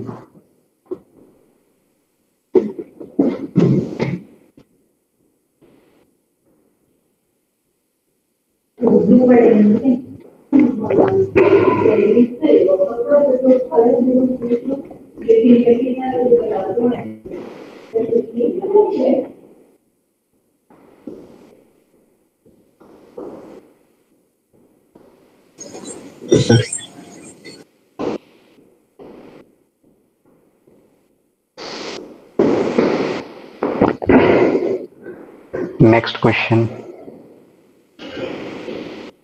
एक ऑब्जेक्ट है, वो यहां पे ऐसे सीधा नीचे गिर रहा है, सीधा नीचे रहा है वी वेलोसिटी से, वैसे सीधा नीचे आ रहा है। तो ये ऐसे स्ट्रेट लाइन में आ रहा है, उसके पास एंगुलर वेलोसिटी है कि नहीं है?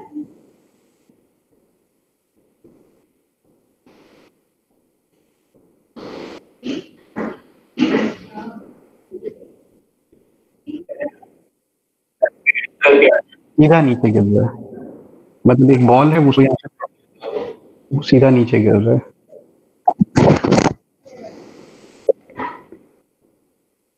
तो उसके पास एंगुलर वेलोसिटी है कि नहीं?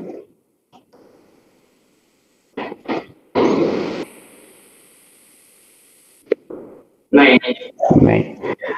एंगुलर वेलोसिटी पता है, एंगुलर वेलोसिटी का मतलब मैंने बताया था, लाइन का घूमने का रेट। तो इस ऑब्जेक्ट को अगर मैं ज्वाइन कर दूंगा, तो ये जब ऑब्जेक्ट नीचे गिरेगा ना, ये लाइन घूम रहा है कि नहीं?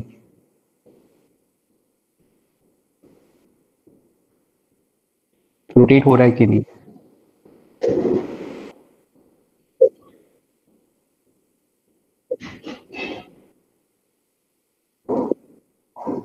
तो फिर इस ऑब्जेक्ट का एंगुलर वेलोसिटी ओरिजिन के अबाउट है कि नहीं?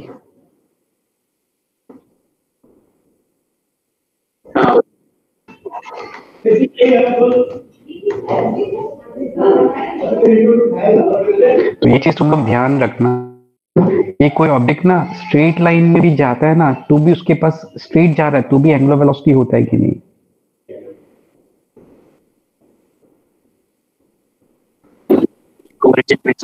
हाँ सर होता है। अब एंगुलर वेलोसिटी निकालने के हम लोग वही करेंगे, ये एंगल थीटा है तो ये एंगल 90 माइनस थीटा आएगा, तो v का हम लोग कंपोनेंट निकालेंगे, v का ये वाला कंपोनेंट आएगा v cos थीटा, और v का ये वाला कंपोनेंट आएगा v sin थीटा। ये लाइन किसकी वजह से घूमेगा, cos की वजह से कि sin की वजह से?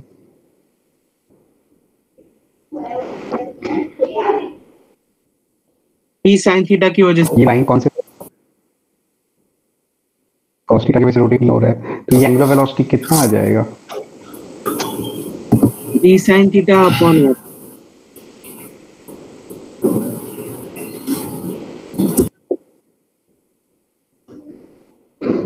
अब ना हम लोग इस पॉइंट के अबाउट एंगुलर वेलोसिटी निकालते हैं, angular velocity of A about B. अब जब ये ऑब्जेक्ट ऐसे नीचे आ रहा है तो ये वाला लाइन रोटेट कर रहा है क्या? अब नहीं रोटेट कर रहा है, तो फिर angular velocity of A about B कितना आ जाएगा?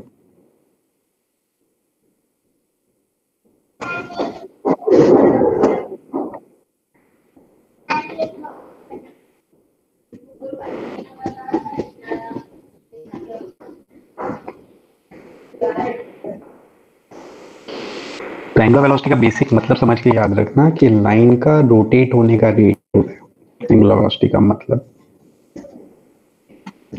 किसी को डाउट है? सर ए बी जो लाइन है वो रोटेट नहीं हो रही, इसलिए ओमेगा 0 लिया ना हम लोग ने। हाँ, मतलब हम लोगों ने 0 लिया कि 0 है? नहीं मतलब 0 है, सॉरी।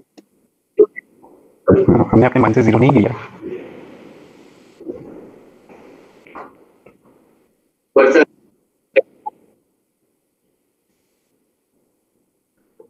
वो एक, हाँ वो एक अलग चीज है, वो तो खुद के अबाउट रोटेट हो रहा है तो फिर उसके पास एंगुलर वेलोसिटी होगा खुद के अबाउट। यहाँ पे पॉइंट मास है, पॉइंट मास खुद के अबाउट रोटेट नहीं करता है।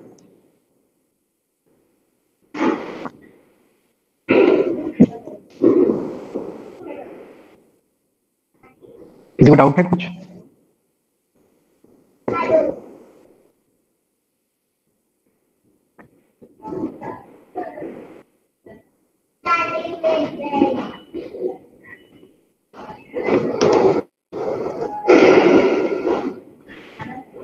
नेक्स्ट टॉपिक है एक्सेलरेशन इन सर्कुलर मोशन।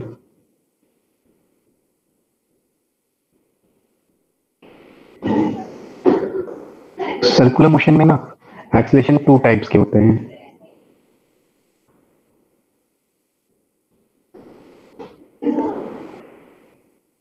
एक होता है सेंट्रीपिटल एक्सेलरेशन,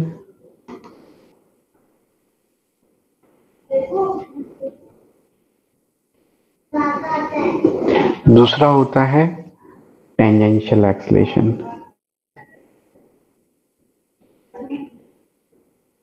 सेंट्रीपिटल एक्सेलरेशन का सिंबल हम लोग AC यूज करेंगे, टेंजेंशियल एक्सेलरेशन का सिंबल हम लोग AT यूज करेंगे।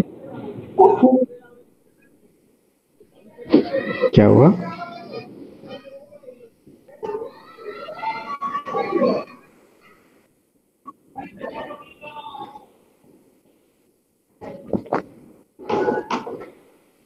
तो ये सब तुम लोगों को शायद से बचपन से पढ़ रहा होगा, तो तुम लोगों को पता होगा ये ऑब्जेक्ट सर्कुलर मोशन कर रहा है तो उसका सेंट्रीपिटल एक्सेलरेशन किस डायरेक्शन में है?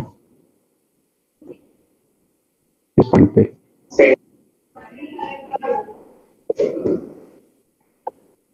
और कितना होता है सेंट्रीपिटल एक्सेलरेशन?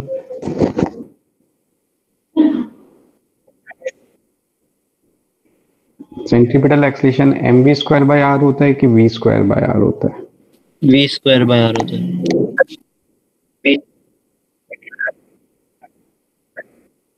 तो ये सब उल्टा सीधा मत करो भाई, बहुत दिक्कत होता है, छोटी छोटी गलती होगी। और v स्क्वायर बाय आर भी होता है, और एक चीज लिख सकते हैं हम, और एक फॉर्मूला क्या यूज कर सकते हैं हम,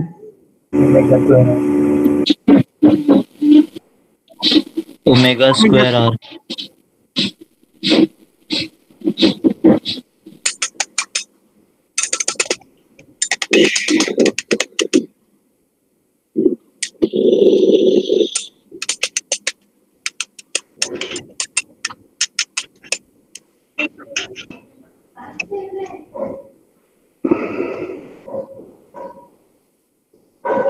और टेंजेंशियल एक्सेलरेशन ऐसे होता है। टेंजेंशियल एक्सेलरेशन का फॉर्मूला क्या होता है?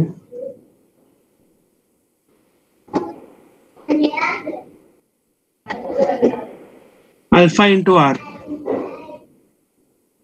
Alpha into R basic formula नहीं है, सबसे बेसिक फॉर्मूला क्या है टेंजेंशियल एक्सेलरेशन का? dv by dt।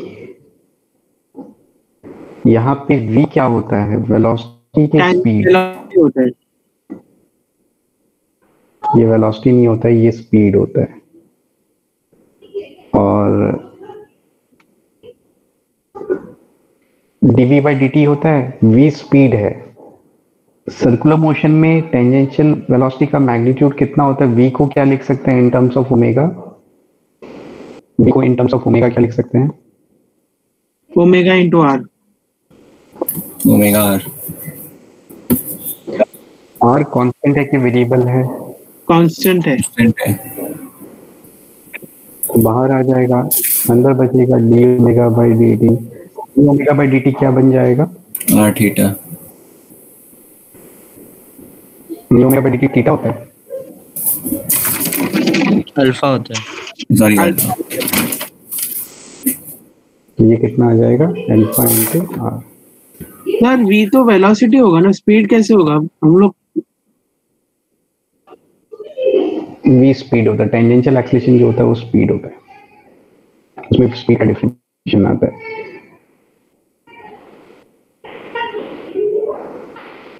अब एक बात बताओ, सर्कुलर मोशन में ना एक्सेलरेशन ये होता है कि दोनों होता है? दोनों होता है। तो अगर मैं ऐसे कहूं कि ऑब्जेक्ट सर्कुलर मोशन कर रहा है तो उसका acceleration v square by R होगा, करेक्ट है कि गलत है? ऑब्जेक्ट सर्कुलर मोशन कर रहा है, उसका acceleration v square by R होगा। करेक्ट है। करेक्ट है जब यूनिफॉर्म सर्कुलर मोशन कर रहे हैं। हाँ नहीं, मैं तो जनरल करके बोल रहा हूँ, मैं जनरल तो गलत है। ऑब्जेक्ट सर्कुलर नहीं मोशन कर रहा सर, गलत है सर। जनरली उसके फिर बाद गलत है। ये है कि दोनों है, ऑब्वियसली दोनों है, इसीलिए बोल सकते हैं। अब ये जो है ना, ये सर्कुलर मोशन का एक्सेलरेशन है कि एक्सेलरेशन का एक कंपोनेंट है?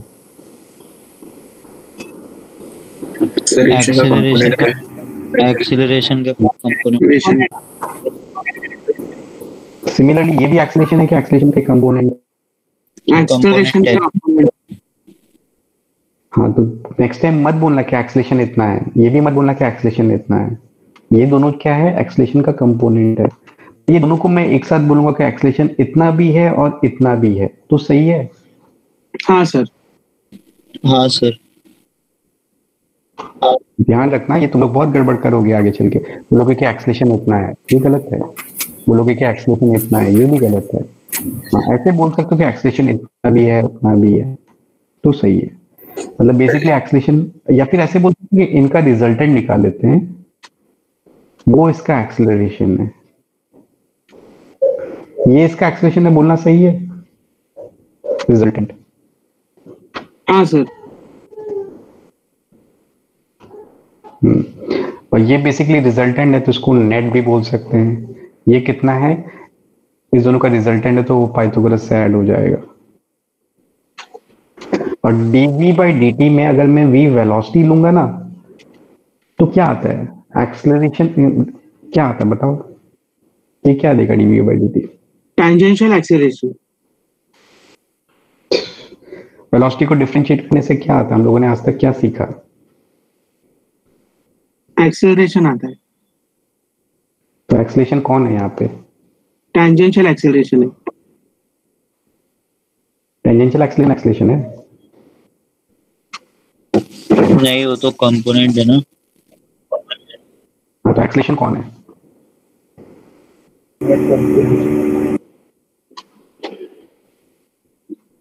सेंट्रीपिटल है, टेंजेंशियल है कि रिजल्टेंट एक्सेलरेशन? एक्सेलरेशन कौन है? उसका रिजल्टेंट। तो ये dv by dt के इक्वल होगा। यहाँ पे ये v क्या है? वेलोसिटी है।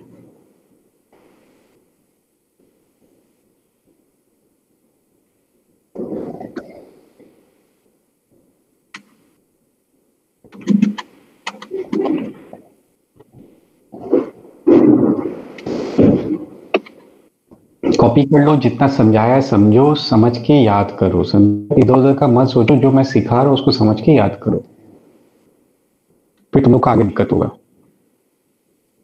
सर बोलो। सर वो आपने जब टेंजेंशियल एक्सेलरेशन लिखा तब v को आपने स्पीड बताया, और अभी जब नेट एक्सेलरेशन लिख रहे हैं तो वेलोसिटी, वो समझ में नहीं आ रहा था। v तो हम लोग वही ले रहे हैं ना, वेलोसिटी जो मतलब टेंजेंशियल वेलोसिटी रहेगा ना v, मतलब तो उसको डिफरेंशिएट। वेलोसिटी और स्पीड क्या सर? यार तुम लोग रिपीटर बैच के स्टूडेंट हो, तुम लोगों को बेसिक कंसेप्ट ही क्लियर नहीं है। मैं कैसे पढ़ाऊं बताओ? वेलोसिटी और स्पीड एक ही चीज होता है कि अलग अलग चीज होता है? सर अलग अलग होता है। तो फिर क्यों तुम एक ही मान रहे हो? डिफरेंस क्या होता है वेलोसिटी और स्पीड में? सर लेकिन यहाँ पर जो dv by dt है उसमें v तो टेंजेंशियल वेलोसिटी होती है ना, वही बोल रहा हूँ सर मैं। तो हम टेंजेंशियल वेलोसिटी को डिफरेंशिएट करके पूरा एक्सेलरेशन कैसे निकाल रहे हैं? उससे तो टेंजेंशियल एक्सेलरेशन आना चाहिए। वही सर, वही बोल रहा था मैं। इसके पास कोई सेंट्रीपिटल वेलोसिटी अलग से है क्या?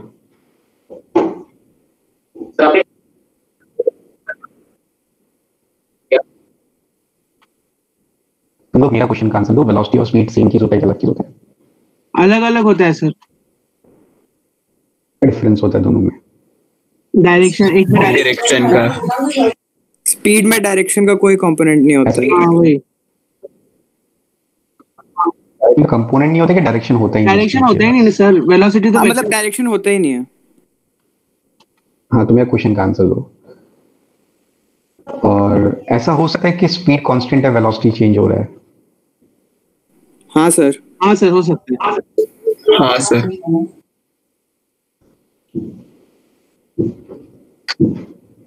तो वेलोसिटी का डिफरेंशिएशन हमेशा क्या देता है? एक्सेलरेशन देते हैं। टेंजेंशियल एक्सेलरेशन देता है कि एक्सेलरेशन देता है? एक्सेलरेशन का एक कंपोनेंट देता है कि पूरा एक्सेलरेशन देता है? पूरा एक्सेलरेशन देते हैं। तो मैंने भी तो वही लिखा, वेलोसिटी का डिफरेंशिएशन एक्सेलरेशन दे रहा है। हाँ सर, लेकिन जो हम वेलोसिटी को डिफरेंशिएट कर रहे हैं, जिस वेलोसिटी को हम डिफरेंशिएट कर रहे हैं वो तो टेंजेंशियल डायरेक्शन में है ना, तो वो टेंजेंशियल एक्सेलरेशन देगा ना। तो यहाँ पे सेंट्रीपिटल डायरेक्शन में कोई अलग से वेलोसिटी है क्या? नहीं है ना सर।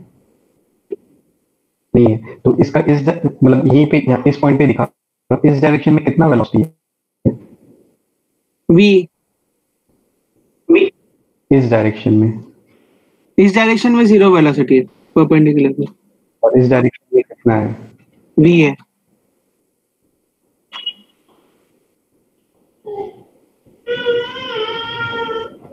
इस डायरेक्शन में v है ना? हाँ सर, हाँ। तो इसका ये टेंजेंशियल वेलोसिटी है कि वेलोसिटी ही है? वेलोसिटी है। डिफरेंशिएशन एक्सेलरेशन देगा।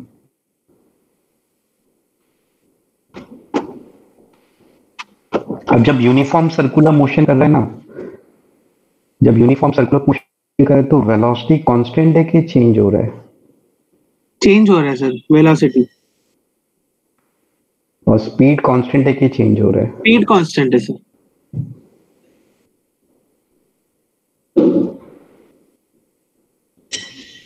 एक बार वापस बता दो, स्पीड कांस्टेंट है कि चेंज हो रहा है? स्पीड कांस्टेंट है, वेलोसिटी चेंज हो रहा है। तो टेंजेंशियल एक्सेलरेशन कितना होगा? हाँ, टेंजेंशियल एक्सेलरेशन जीरो है। हाँ सर, समझ। एक्सेलरेशन जीरो है क्या? यूनिफॉर्म सर्कुलर मोशन में टेंजेंशियल एक्सेलरेशन 0 रहेगा। और एक्सेलरेशन 0 है क्या? एक्सेलरेशन 0 नहीं है, सेंट्रीपिटल एक्सेलरेशन रहेगा।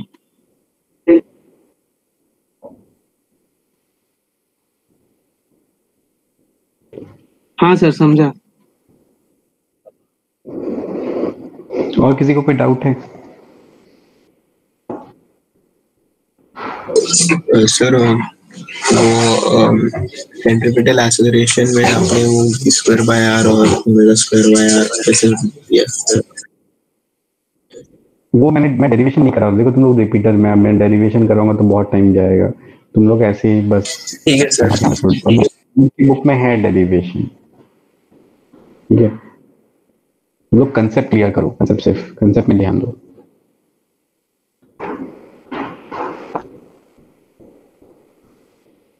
तुम लोगों ने 12th का बोर्ड दिया तो 12th के बोर्ड के सर्कुलर मोशन में ये क्वेश्चन बहुत पूछते हैं, हर बार पूछते हैं। मतलब 10 साल में 3-4 बार पूछते होंगे कि सेंट्रीपिटल एक्सेलरेशन डिराइव करो, तो होप सो तुम लोगों ने कर रखा होगा, ठीक है। तो प्लीज ध्यान रखना सर्कुलर मोशन। अब मुझे क्वेश्चन का आंसर बताओ, सर्कुलर मोशन में एक्सेलरेशन किस डायरेक्शन में होता है?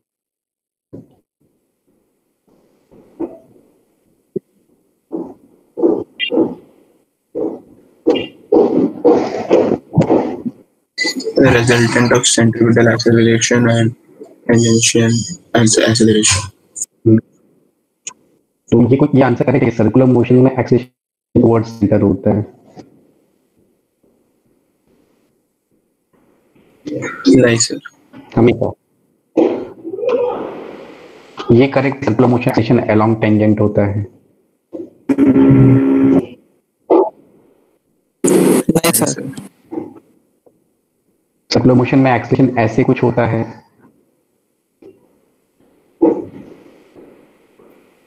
Yes sir.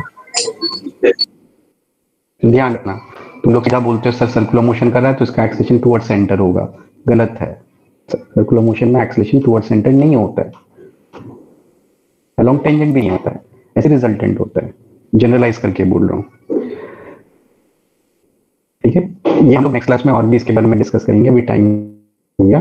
उसको अच्छे से समझ के याद कर लेना और जितना सीखा है कंसेप्ट क्लियर करना अपना, ठीक है। नेक्स्ट क्लास के लिए कुछ होमवर्क करोगे कल के लिए?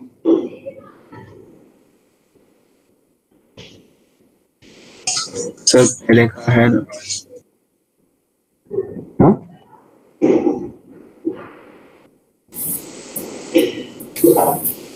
सर वर्क पर एनर्जी का ही बचा हुआ है अभी, वो कंप्लीट कर लेंगे। क्या करूँ, एनर्जी बाकी है। पार्ट टू एक्सरसाइज 1 यार, ये तो आज का होमवर्क था, ऐसे इतना कम कम करोगे कैसे चलेगा? चलो ठीक है, ओके ठीक है, इतना ही कर लेना, ठीक है। चलो bye. Bye sir. Bye sir, thank you sir.